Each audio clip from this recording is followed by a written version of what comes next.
Artis Amanda Manopo rupanya sedang dirundung kabar kurang baik.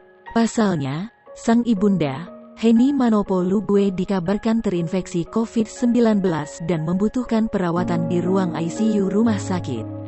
Amanda Manopo sampai berlinang air mata melihat kondisi sang ibunda yang terbaring lemah. Berat bagi perempuan yang akrab disapa Manda tersebut mengetahui keadaan ibunya yang tengah sakit. Terlebih Henny Manopo selalu hadir dan terlihat bahagia untuk menghiburnya. Mantan kekasih Billy Syahputra ini mulai rindu dengan sang ibunda yang seringkali mengiriminya pesan melalui WhatsApp.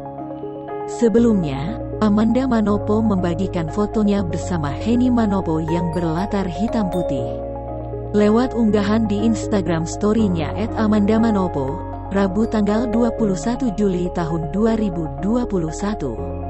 Manda menuliskan rasa pilunya dan permintaan maaf kepada ibunya karena tidak bisa menemani.